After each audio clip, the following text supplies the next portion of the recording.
All right, we are back. Game 3. Option 12 up 2-0. We were hearing from the League Memes analyst desk before the break about some ideas that Phoenix can pull out to win in the next set of games. I'm going to chop this over to each of you, and then we can go straight into the champ select. Analyst desk, what kind of bans do you think Phoenix should look for in Game 3? I'll start off because I have very simple ideas.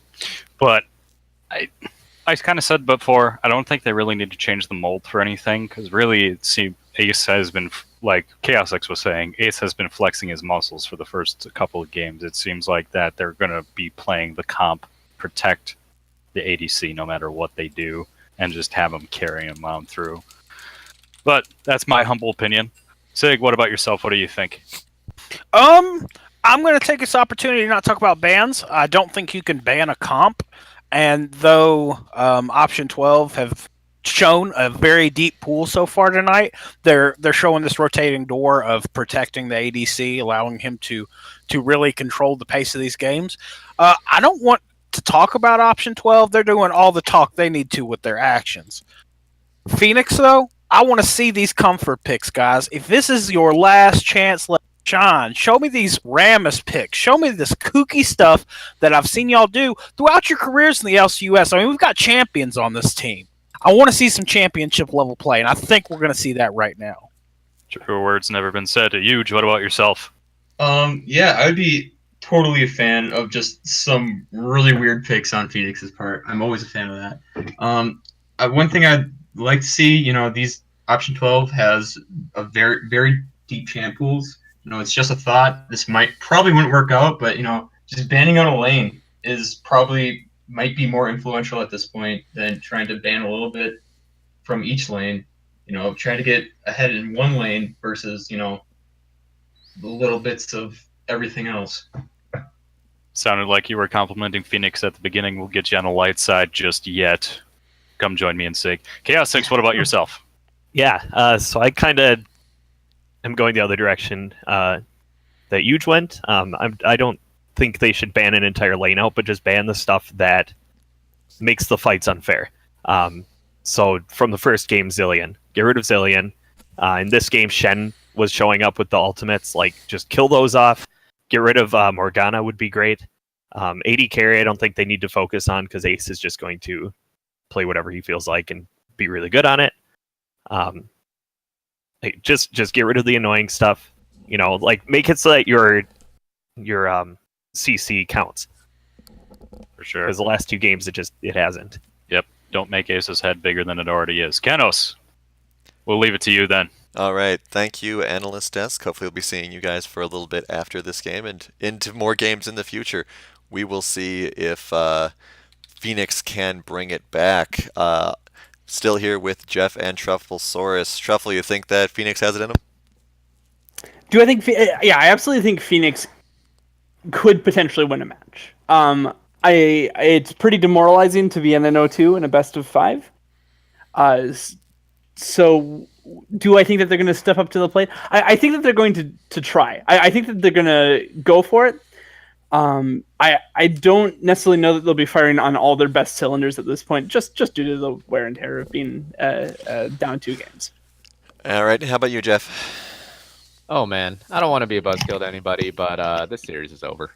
It's 2-0. It's been 2 utterly dominant wins. Even if Phoenix comes back and puts forth a better performance here, Option 12, they haven't even been pushed yet in this series, to be frank. It looks like the semifinals were the most exciting series we're going to get this season at this point. I did like what Sig said in the analyst desk a moment ago. For Phoenix, you got to pull out all the stops, pull out all the ridiculousness you can, because Option 12, they're a team that will have done their homework. They've done their preparation. They know what they expect you to play. You got to surprise them with something. I would like to see Fat Lee do Udyr. I mean, you're at the end of the game here. You're at the end of your rope. Change things up a little bit. Go with what puts the fear into the hearts of men.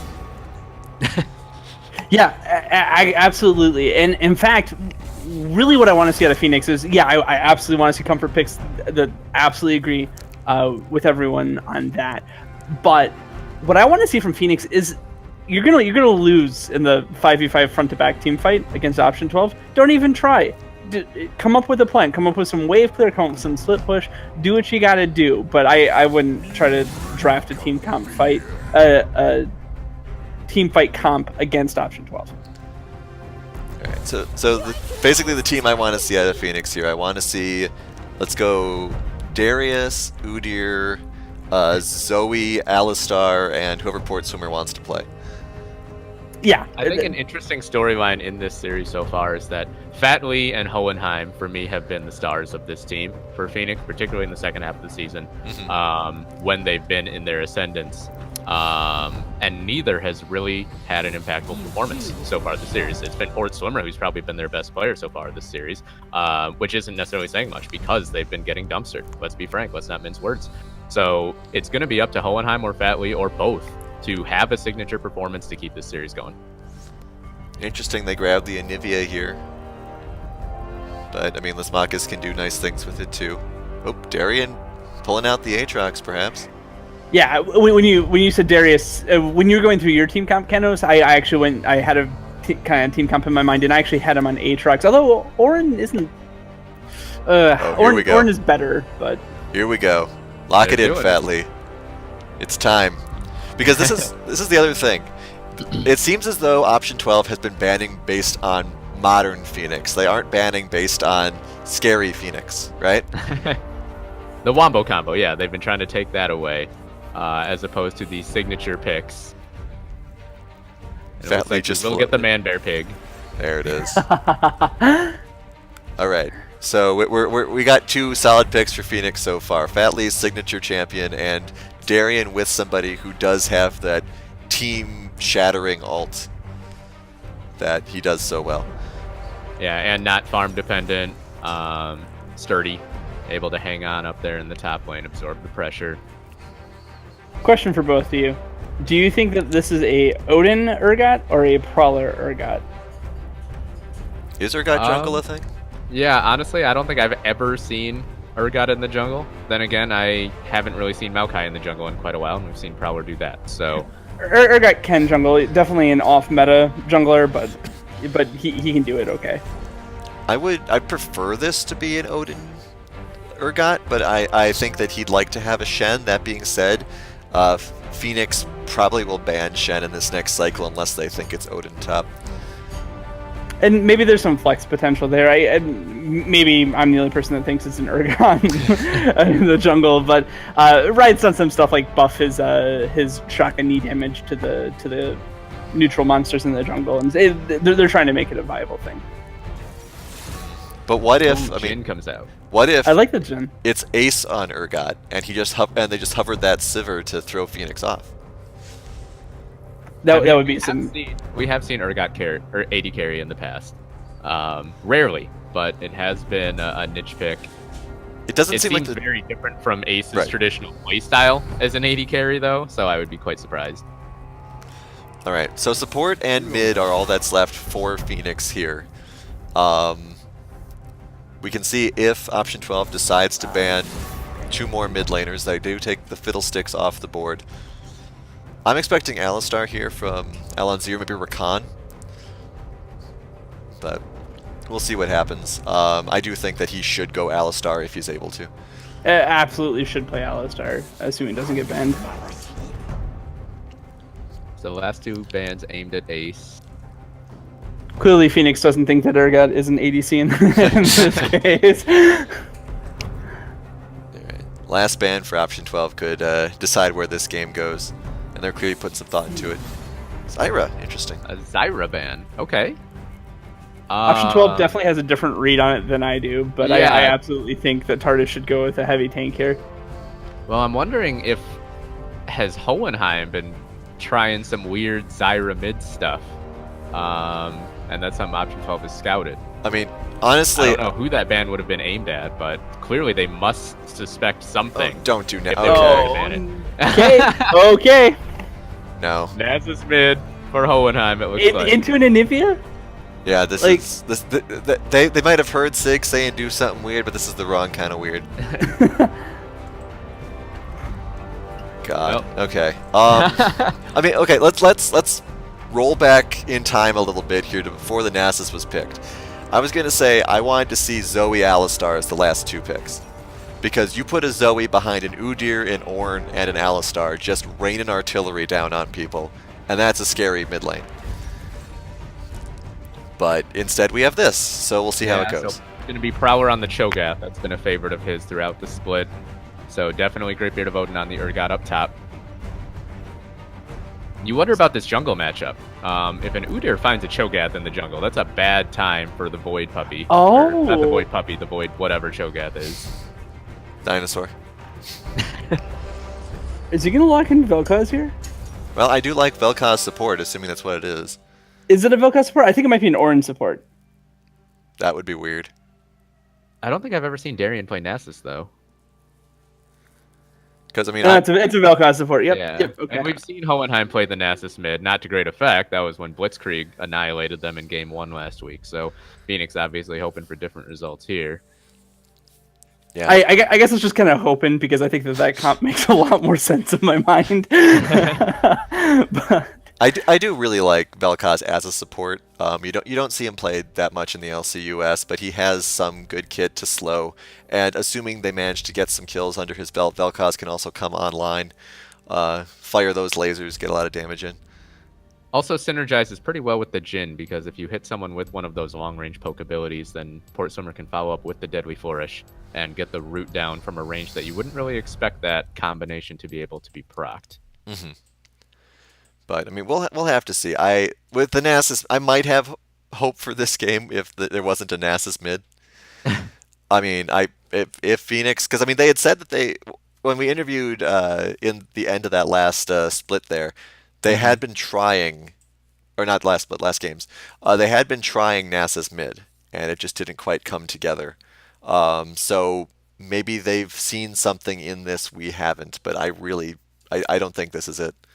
Yeah, I don't begrudge them for the picks. I was right there with Sig before this game, saying, it's time for them to pull out all the stops, pull out something weird.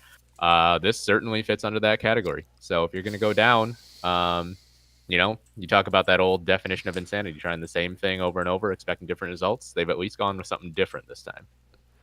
Well, I mean, they've gone with something different in all 3 games. First game, they tried their Wombo combo again, but without the main puzzle piece of a Mumu. And the Malphite, yeah. And the Malphite. And then game 2, they tried something a little more standard, and Ace just took them apart. Ace on the Kaisa, though, I'm not really... that's not a champion that he plays all that often. I'm a little surprised he didn't go with the Sivir, but on the other hand, Sivir really doesn't support this kind of team lineup, I would say. Yeah, I mean, it's another hyper carry, which fits into Ace's traditional play style. He actually hovered the Jinx for a moment, which I was kind of hoping to see him bring out with those resets. The Get Excited passive is very exciting, and seems like it would work well with this composition. But Kaisa, I think I've seen him play it a couple times, fully capable on this champion. And it'll be interesting to see if Ace and Ashaway get bullied away from minions, get bullied in the lane early on by this superior range that Port Swimmer and TARDIS are bringing. Yeah, I mean, something else to be said. We're kind of, particularly me, I'm being pretty hard on Phoenix for this lineup. But I mean, option 12, this isn't a normal lineup really for them either. Ashaway has played Janna before, but it's not something that I'd call her most normal regular champ. And Odin top, have we ever seen him on Urgot? Maybe once. Not that I can recall. No. So I mean, it's a little something different for both teams, and that could actually play into Phoenix's strengths because I mean, I'm sure option 12 has played with an Urgot top. Otherwise, they wouldn't necessarily picked it. But if Phoenix has put this much effort into trying to make Nasus mid work, this could work to their advantage. Yeah, and I mean, with Greatbeard of Odin being on Urgot, who is still very tanky, very strong on the front line, but certainly not just a pure tank, as we've seen him play traditionally this split. If you're Phoenix, you're probably pretty happy to see that. Not disrespecting Greatbeard of Odin's abilities on Urgot or a damaged champion, but with the first 2 games going the way that they did, you're happy to see them change anything. Well, here we go. Nero Skin Showdown. Let's see what skins get brought off on a couple of these more interesting champion picks.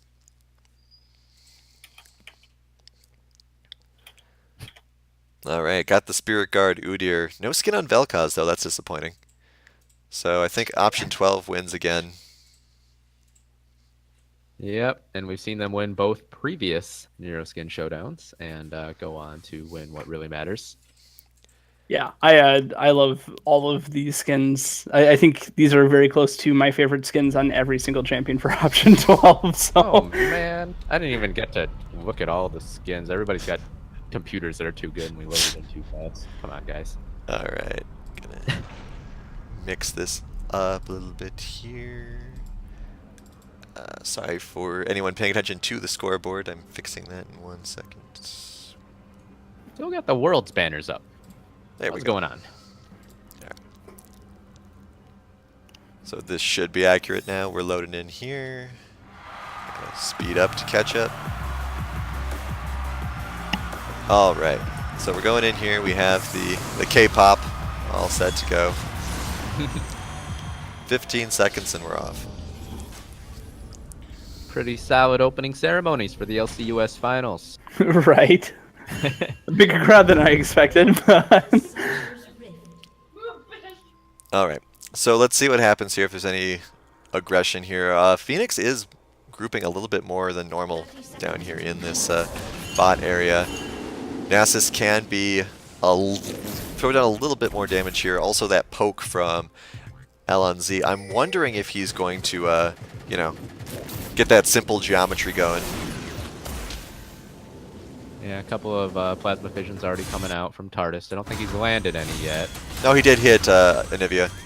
Yeah, Slice Marcus recalling right now. Plenty of time to get back to lane. Minions have spawned. Well, we'll see how it goes. Obviously, Hohenheim's not going to steal anything again. Missing that Hohenheim magic of trying to steal buff at the first minute. having played against it, I kind of wish that he had adopted this new style, or whatever his style is, a couple of splits ago. But, Having been a jungler, especially playing against it. yeah. Right?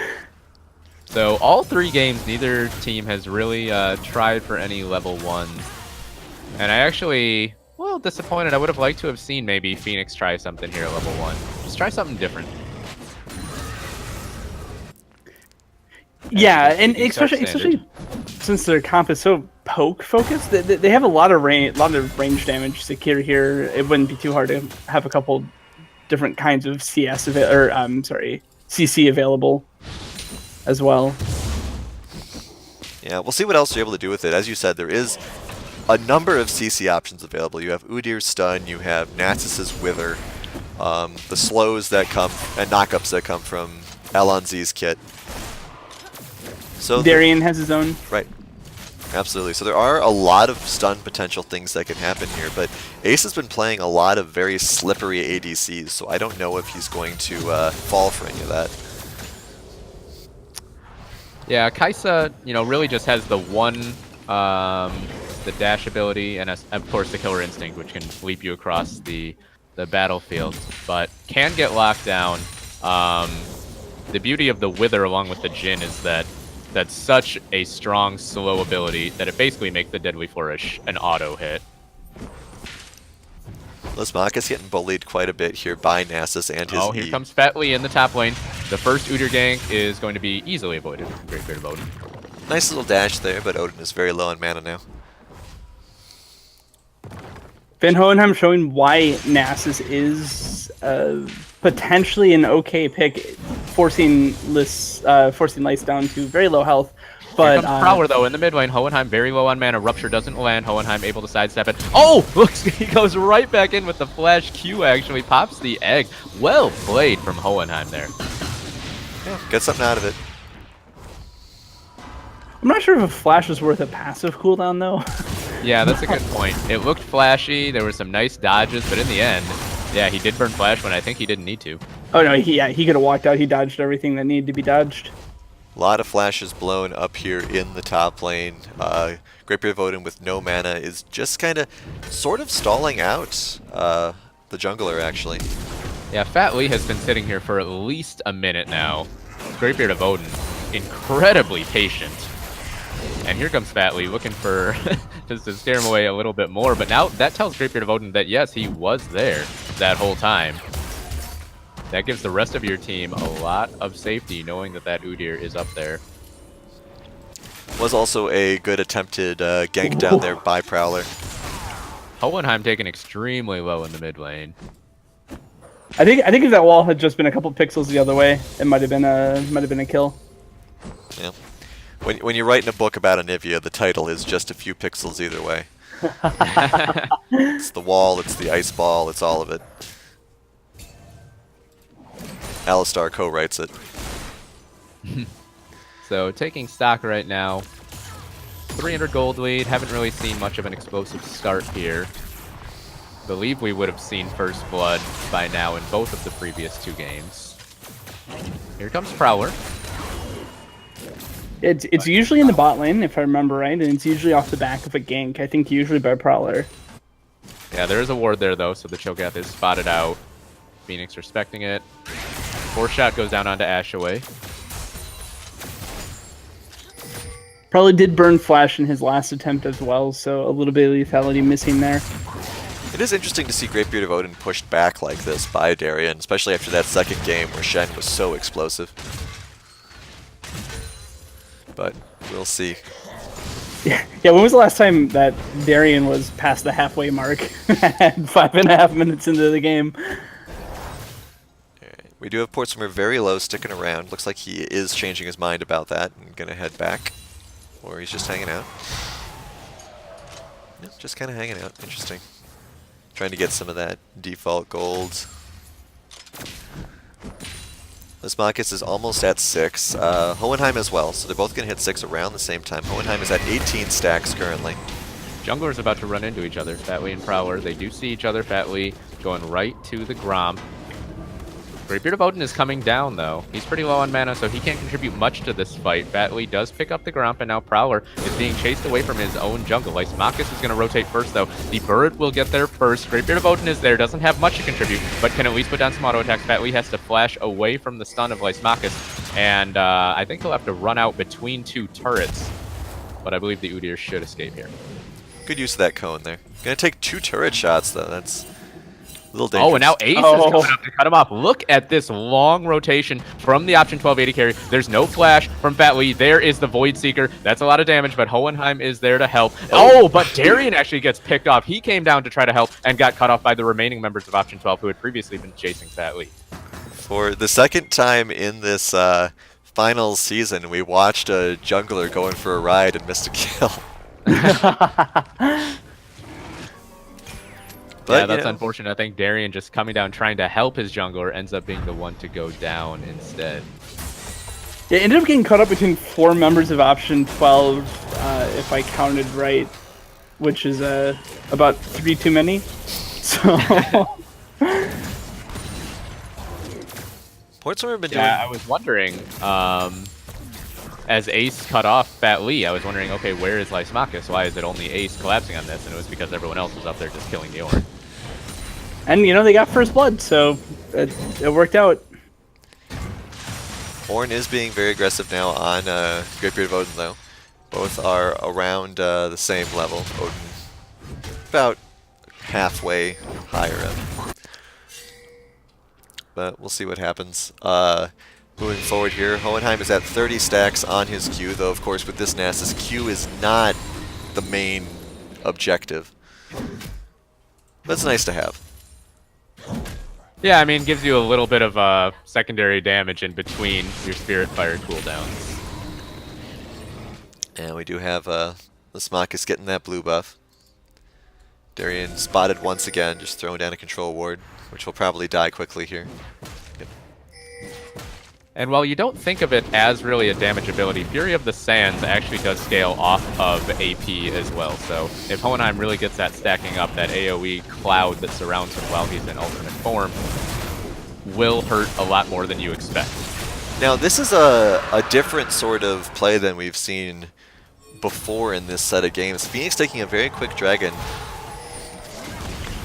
The only they got first dragon in game 2 by stealing it, but this is the first time they've actually just up and initiated on a dragon. Yeah, they've- they're certainly. Oh, go ahead, Trouble. No, no. You. I was just gonna say they certainly are in a better position at 9 minutes here than they have been in games 1 or 2 so far. Gold deficit, not even 1,000, and it just looks like they're willing to be more assertive now. Big rotation coming down here. I'm not sure how I feel about this. We're not going to get anything out of it. That gives Hohenheim a little more time to farm up. Yeah, Prowler and Lysimachus walked through a ward in the Pixel Brush on their way down to bottom lane, and they walked through it again on their way back up. So Phoenix well aware of their movements. Hohenheim emoting as he runs away. Oh, Ashway in a lot of trouble. Monsoon comes out in the bottom lane. Ace does land the Void Seeker, so it's not quite enough damage, but there he goes back in with the Killer Instinct, picks up an easy kill. Ignited by Tardis now. He does still have Flash available, and it's actually Tardis who has to flash away. So Ace and Ashaway getting another 2v2 win down there. And no sort of rotation to come answer this. We do have Fat Lee trying to cut off Greatbeard of Odin, but Odin does have that shield and that ability to jump out. And I think this might be first turret. Yeah, the minion wave won't quite get there. So the push will be interrupted. Prowler has walked away, so I don't think they'll get it this time around. But Big damage, forced to flash there. Hohenheim almost taken down. Lysimachus doing good stuff with that, Anivia. yeah, Lysimachus, certainly a very capable Anivia player. Here comes Fat Lee again. Yeah, Spirit call the Gun. Force God. Oh, it gets Oh, he interrupted, missed it. Actually, Darian couldn't get it. Greatbeard of Odin does have to flash away from the damage of Fat Lee.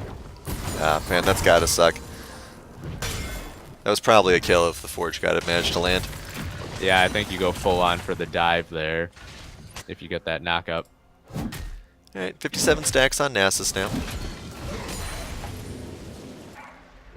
We have Darian putting a ward on some key objectives here. Next dragon will be another Cloud Drake, so we're getting a repeat of Game 1 here. Game 1, which Phoenix did very well in for a while. Yeah, it wasn't nearly as much of a rout as Game 2 was early on.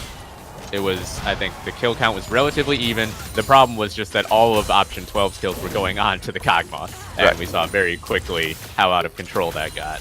Yeah, in fact, Portsmouth had the advantage at the end of the laning phase in that match. But what happened is the literal second that the laning phase ended, Kog'Maw ran up to the mid and secured a double kill off of under a turret that Phoenix wasn't expecting, and that was it. So we'll have to see if Phoenix can avoid a similar mistake this time around. Oh, Ashway in a lot of trouble here. Let's see if she can get away.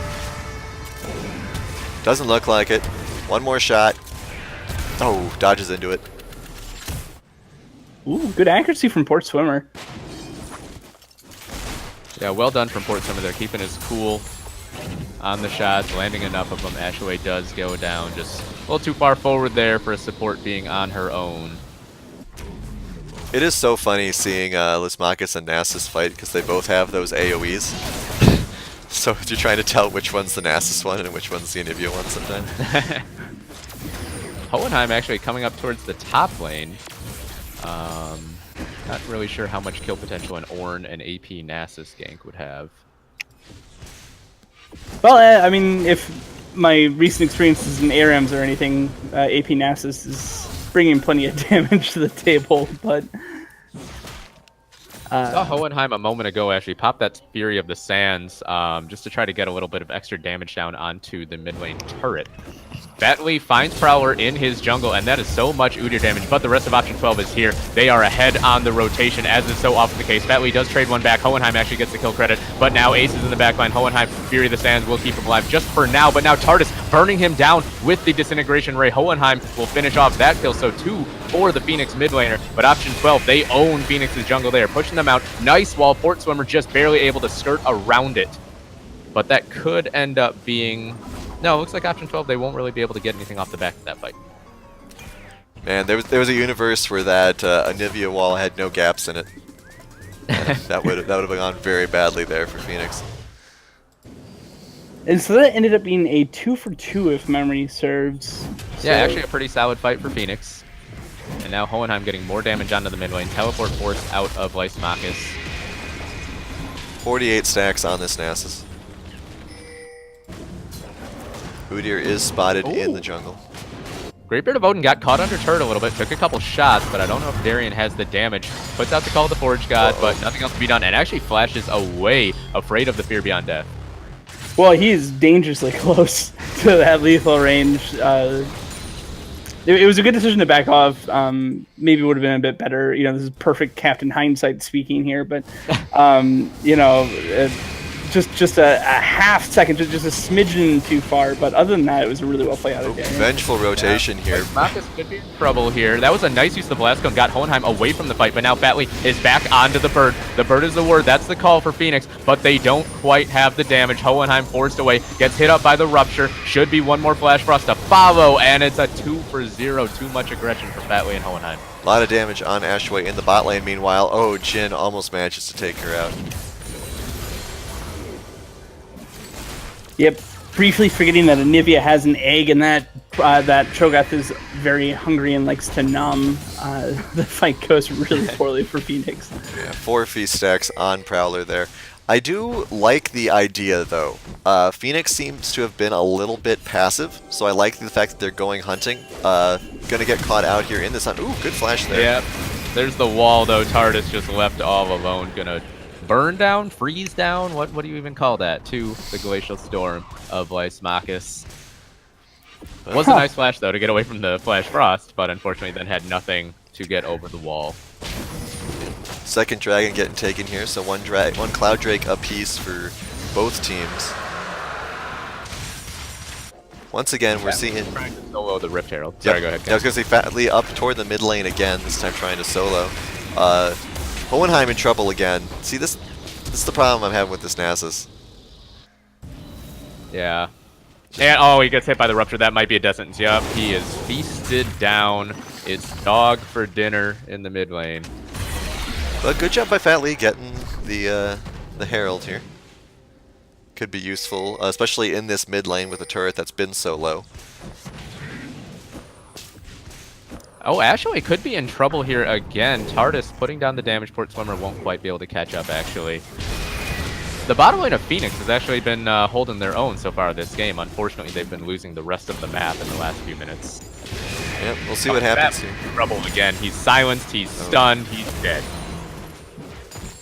Yeah, I don't know if that rotation was a good idea of him going forward instead of back. But sometimes you get caught out like that. Alright, so first turret goes down, close to a 5,000 gold lead here. Hohenheim is clearing really quickly, though. Yeah, he gets stunned up again, has to pop Fury of the Sands just to try to stay alive. Red buff is burning. One last Frostbite. Lysmachus finds his heart with the Icicle there. And option 12, once again opening up a massive lead. All of a sudden, it's 5,000. There it is. There's that 17, 18 minute mark.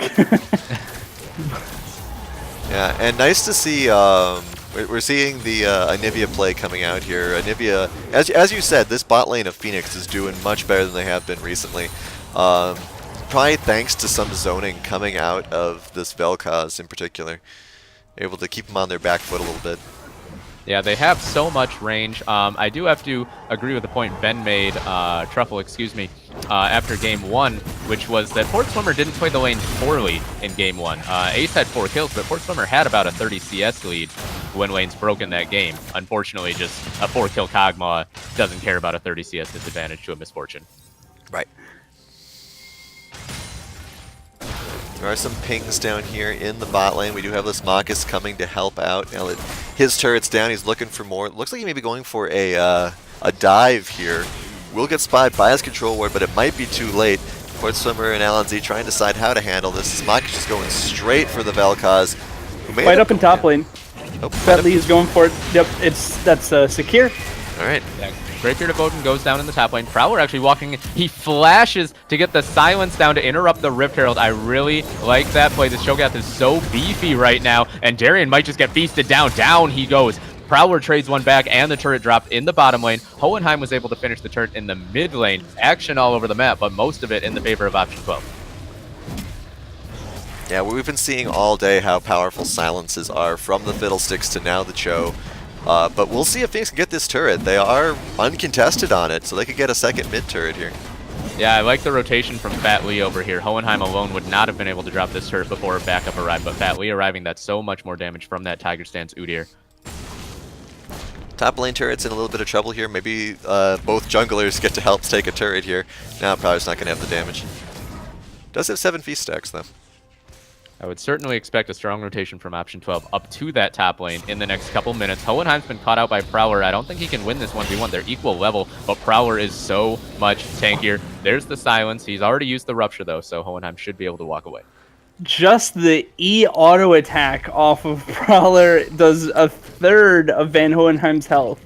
That's ridiculous. Well, here comes option 12 doing the rotations. They love to do so much, and Darien is all alone up here. Yes. Port Swimmer's gonna go down. Yeah, Port Swimmer tried to pick a 1v2 down there, it looked like. Almost got Ash away, but the Janna still even had Exhaust and Flash, so probably wouldn't have gotten that kill. And option 12 did get that turret in the top lane. Fat Lee better go in there and help Al-Anzi. He does, though. Here we go. Laser. Yeah, Ace could go down here. There's the Disintegration Ray, and it looked, yes, the Kaisa does drop. So Phoenix, they find something across the map. But meanwhile, option 12 are unopposed up in the top lane. That's going to be the second turret. And still, no one from Phoenix has even made a move to go contest this. Option 12, they're just happy to keep pushing. This might be an inhibitor turret. We have Port Swimmer and Darien who have both spawned. We do have, going back now, here comes the Jhin ult to try to stop this, but Prowler just doesn't care.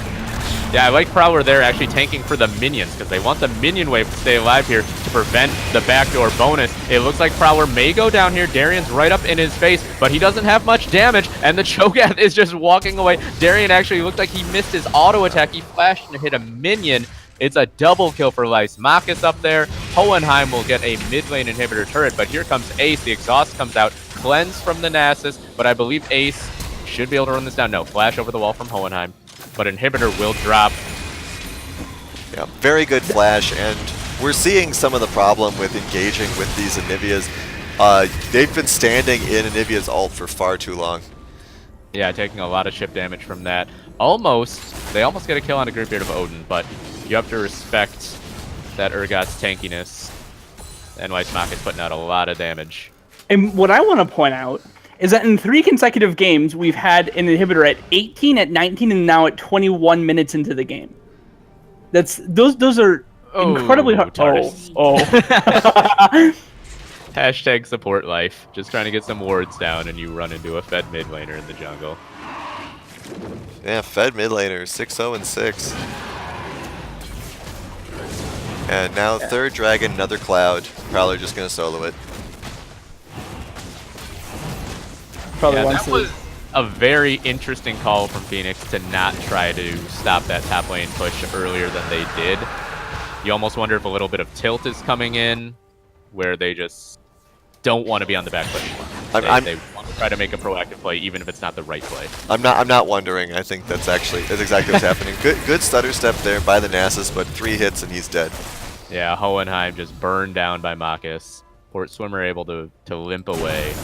The other thing about option 12 here is with the Cho'Gath, they have so much Baron secure. Oh my goodness. Odin just doesn't care. Tardis is not having a fun time these last few minutes. Greatbeard just walked out of under a turret and said, "Let's go, bro." Wait, so now he's jumped onto Port Swimmer. The shotgun knees are wreaking havoc on this Jhin. Oh my goodness, Greatbeard of Odin. My god. Those are his... Go ahead. I was at this point, I want to break out the popcorn and maybe some s'mores to roast over this fire that is Phoenix's game right now. But man, it's also worth knowing that those were the Odin's first 2 kills, so that was just a regular Urgot that did that. Yeah. Call of the Forge God came out, but there was nothing to be done, and Darien just gets nuked down by the damage of Lysimachus. We'd like to see some good lasers here from the Vel'Koz. We'll see if he's able to get any of them done here. He does have some items. Not quite as support focused as I would like to see. Oh, Hohenheim's gone again. Walked into the Flash Frost, takes an icicle to the face. They just have no damage. Port Swimmer can't get close enough to unleash any shots. Here comes the curtain call, trying to find something. Prowler gonna be a bro and block. Greatbeard of Odin comes over as well. And for all, now Port Swimmer stepped too far forward. He gets silenced. Oh, here goes Fat Lee. Find the damage. Actually, yeah, Fat Lee is in there now. Everyone from option 12 is very low. One dancing grenade could potentially wreak havoc. They do shut down the Udyr though. Yeah, Port Swimmer playing it pretty well, but just Not strong enough. Oh, Lysimachus stays barely alive, and that's all that matters with this Anivia. Option 12, pushing towards the win. One Nexus turret's already gone. It's an That's ace. The Nexus will drop a 3-0 in dominant fashion. Option 12, your Season 4 champions Split in the 4. LCUS. Yep, Split 4 and our first repeat LCUS champions as well. Winning Split 2 and now Split 4. What a dominant performance. absolutely a smashing performance coming out of Option 12. Just absolutely cleaned house today. I don't even need to ask our stats team if that was the fastest final series that we've had so far, because I know that it was. Okay, we want to talk about damage graphs. Yeah, let's talk. Lysimachus did God. twice as much damage as anyone else in the game. Alonzi Tardis actually led his team in damage. But It's that Vel'Koz. my goodness, Lysimachus, 27,000 damage. No one else did more than 13,000. Yeah, I mean, absolutely. This was a mid laner's time to shine here. Ace actually putting up a very disappointing performance in 4th place with damage. Yeah, it seems like the game never really got to the point where the Kai'Sa had to do the Kai'Sa things, you know? I for one was blowing everyone up. I for one am ashamed that Ace only went 3-2-3. I mean, what an awful scoreline, right? I mean, fed twice. Are you kidding? No, I'm just kidding. But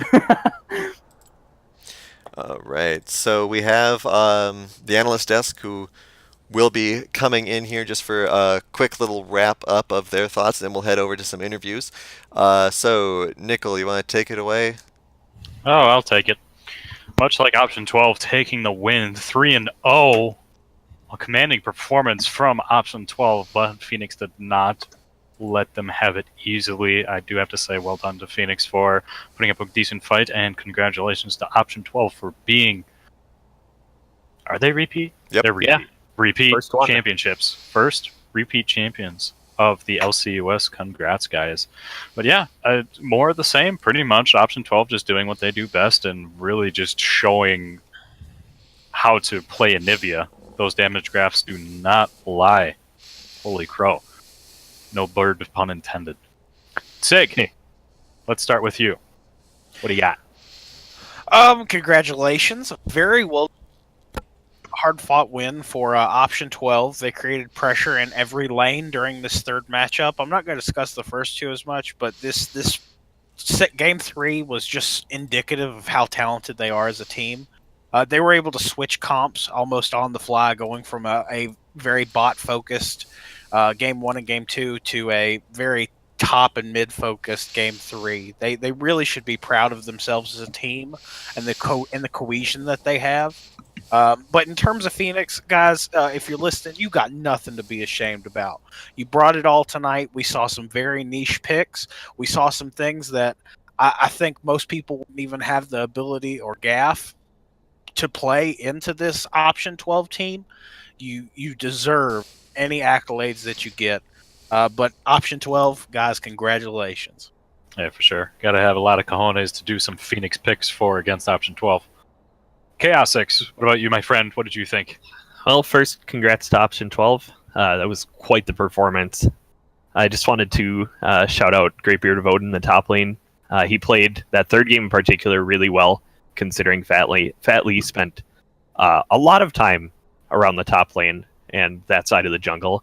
And he didn't give up the kills, and that allowed an alleviation of pressure in the bot lane and in mid lane in particular, which I think helped kind of lead to the Anivia snowball there.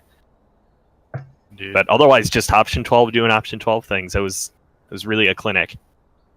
Option 12 things will never be the same. Huge, last but not least from the analyst desk, what did you think? Yeah, those were a great set of games. Congrats to Option 12. I think the last set really showed that even though you guys, they had a great carry in the bot lane, the other lanes were willing to show up and supply damage, especially with Lysimachus on Anivia, and Greatbeard of Odin played actually some fantastic top lanes all 3 games. Yeah, they were great games. Yeah, for sure. I don't think we got much else to say, Kenos, other than Option 12 did an amazing job tonight, so I'll leave it to you. All right. Well, the casters then will head over to the interview room here where we have option 12 waiting. And thank you once again to the analyst desk for all your insights. Thanks for having us. Of course, it was great. And thanks for League's meme sponsor. Absolutely. All right, here we go. All right, option 12. Welcome to the interview room. Congratulations. Thank you. Thank you. Thanks. It was good. All right, excellent. So we'll try to just go down the line here, top to bottom, starting with Greatbeard of Odin here. What were your thoughts with this Urgot pick for top lane? Well, I've only really played a handful of champions, so I just wanted to change it up, and I knew going into that lane, it's gonna be a lane where I can farm pretty heavily. So that Urgot is a champion that gets pretty tanky and can carry because he just does ridiculous amounts of damage with one item. So the idea was, okay, if I'm gonna have a free farm lane, put me on something that can really utilize all that gold. All right, excellent. Makes sense to me. And you were doing the split pushing very well, of course. A lot of good heads-up ultimates from that Scion play. And with the Shen as well. What gave you so much confidence with that Shen against the Poppy in game 2?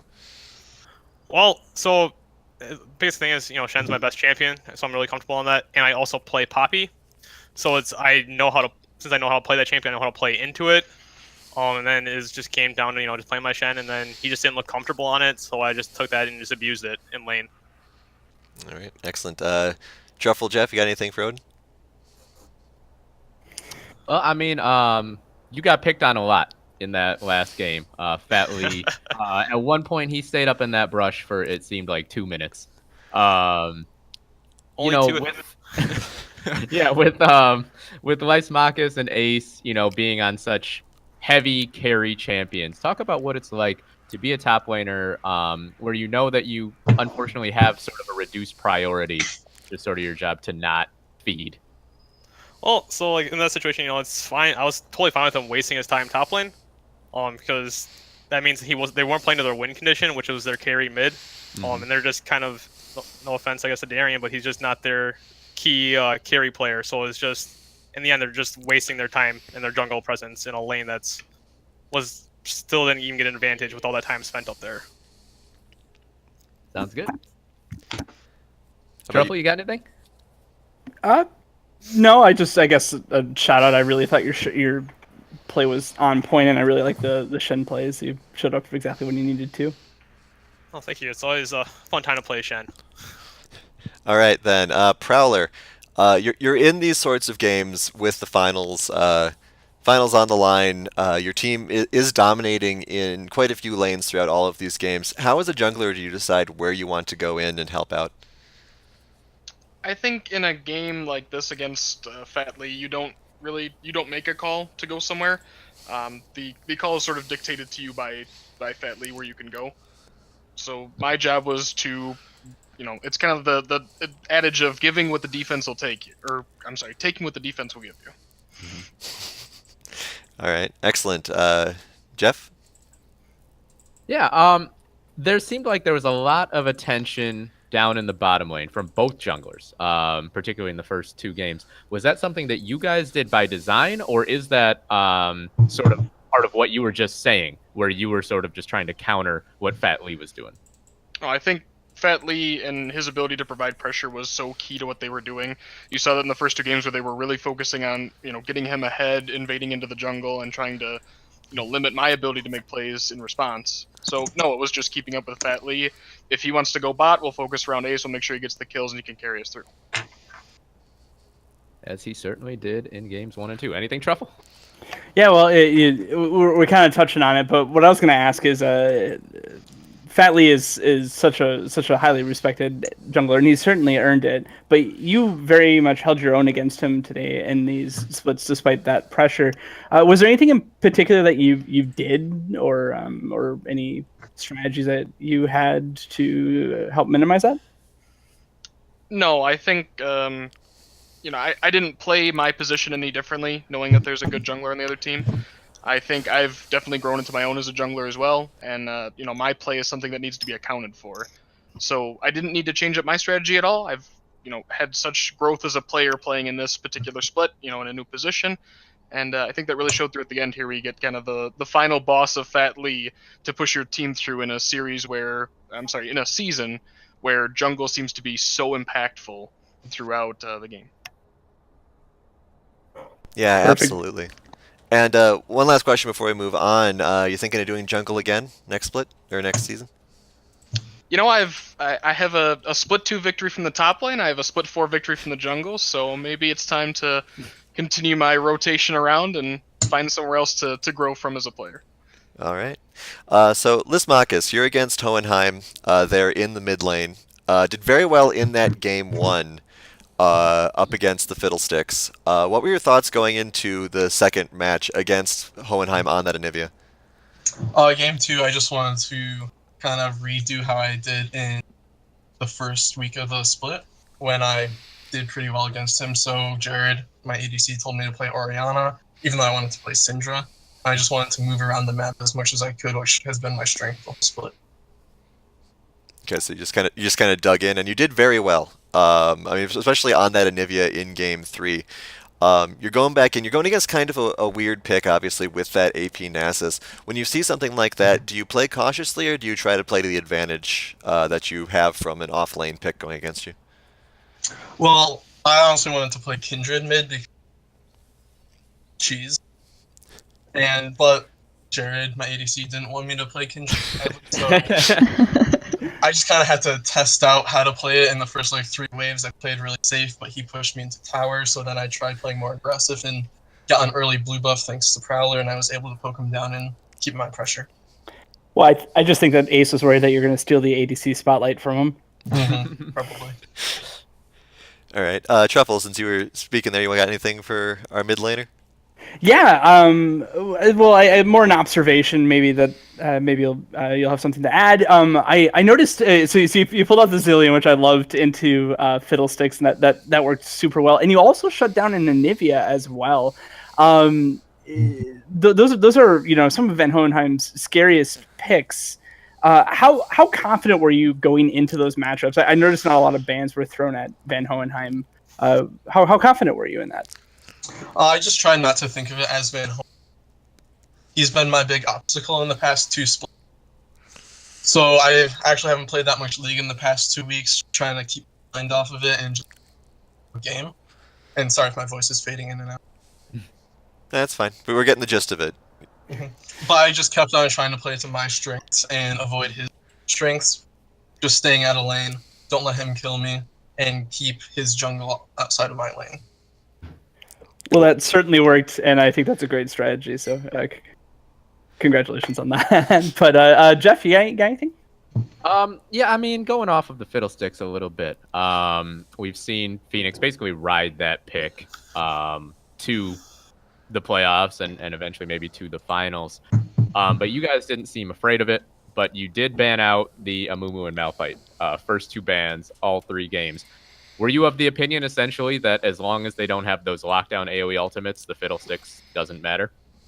Well, I didn't want to. The reason why we banned Fiddlesticks is just his silence shuts down the Anivia.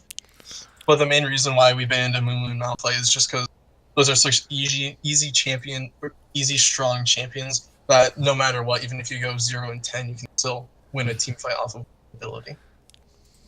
As we've seen Phoenix do many times on their road to the finals. All right. Thanks, Marcus. Moving on. Yes, moving on. We've got Ace, ADC, as like Prowler, has won a split now in 2 positions. So he did a very dominating performance in games 1 and 2. Obviously, he had that 20-0 on the Lucian there. Very big plays to work out there. How do you like working up as an ADC versus a mid laner when you're going into these sorts of fights? Ace, are you on? Yeah. Sorry, I was muted. Been doing that a lot recently. So we've been playing AD carry. I've just been trying to get as much damage out as possible. So with picks like the Morgana, Maokai, Shen, it just makes my job super easy. Yeah, like mid lane, you're kind of peeling for yourself most of the time, but having people that have your back like this is definitely helpful. Okay, cool. Jeff? Well, I mean, it seems pretty apparent that you tend to gravitate towards those hyper carry style AD carry champions. We saw the Kog'Maw. The Kai'Sa didn't really need to get to that point in game 3. I know we've seen you play Caitlyn quite a bit in the past. Do you feel like that's the kind of champion that people expect from you, or do you consider yourself more of a well-rounded AD carry? I think that I can play pretty much anything in the AD carry role. I like Lucian and Ezreal and stuff like that too. But in team-focused environments, I try to pick what's going to be useful no matter what. Stuff like hyper carries, where yeah, if you get behind, it's kind of rough. But assuming you have some wave clear, you're going to be able to come back and get some items. So I think I can play everything. Luckily, I didn't have to pull out super safe stuff. But I like playing the hyper carries too. Just don't get caught and stand still. There you go. All right, Truffle? Yeah. So Ace, I'm looking at your performance today, and obviously some really, really great and intense ADC play. A couple of great games. I'm curious which game you are the happiest with yourself, and why it's the Kai'Sa game. It is the Kai'Sa game because I don't. It kind of shows just Option 12's overall strength of not having one focal point, having all of us be good players, as you can just see by the bans being spread out across multiple roles too. We don't have one super hard carry that's going to carry every single game. We have to work together, and that game showed it. Well put. All right. So Ashway, the support who never misses. All right, congratulations to start with, but on top of that, you played 3, I'm not going to say completely different champions here, but you did pull out that Janna at the end there, which was a little bit different from the snares that you typically do. Yes. What makes you like Janna as an option for your arsenal? Honestly, Jenna is not one of my favorite champions to play. It just works well in our comps sometimes, and Ace called for it, so I played it. I'm getting a sense that Ace has been bullying people into a lot of different picks. Yeah. I'm seeing. Are you sure he didn't accidentally lock it in? Yeah, like Truffle. All right, and along with that, then, since we don't really have you in the interview room much, I just wanted to ask, what's it like being basically a sniper meme for the whole LCUS? It's kind of a lot of pressure sometimes, but honestly, I don't practice Morg that much, and Morg was not in my champ pool before I started playing in the LCUS, so it's just kind of one of those things that happened. Well, you do it very well. Truffle, Thank you. Up to you. Sure. Really. Well, I was gonna double down on the sniping thing. I think I saw you miss at most 2 bindings the whole class. What I really want to know is, what did Phoenix do to offend you? Nothing in particular. I just like them in one spot. That's I actually don't have a question beyond that. All right, Jeff.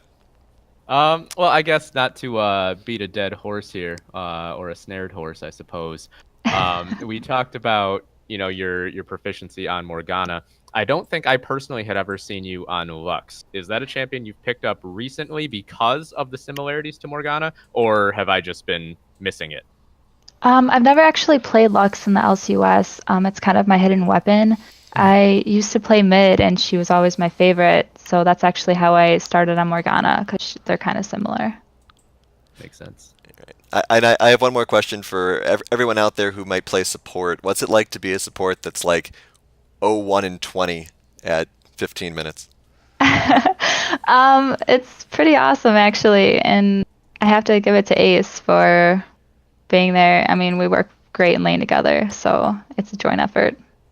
Aww. All right, excellent. And Ace, then I'll ask you, are you going to rotate to a different position like Prowler's thinking of doing?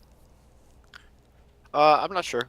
We'll see what the LCUS needs next split. I like playing AD carry. You just have to be ahead of the other AD carry to be useful. So. All right. Well, congratulations once again, Option 12, repeat champions, 2 and 4, and maybe again next split. We'll see where you guys end up. Thank you. Thank you. Thanks, guys. Congrats. Congrats. All right, and with that, we have wrapped up this particular split of the LCUS and also this season. This was season 1 of the LCUS. Thank you all so much for watching, being Twitch Prime sub, subscribing on YouTube, all those good things. And thanks to our sponsors as well. Going back down through them, that's League Memes. We do also have Old Host, Nero LARP, and Foster Adventure. Also the Simple Simon for our podcasts. We may be doing something a little bit later into the holiday season, a quick kind of split. But otherwise, check our Facebook page for more information. And Jeff, Truffle, any final words? Thanks for watching, guys. It's been fun. It's been a great split. I've loved casting for all of you, and I'm looking forward to the next one. All right, excellent. Everyone else, you have a great week. You have a great Thanksgiving, and we will see you in the future. Take care.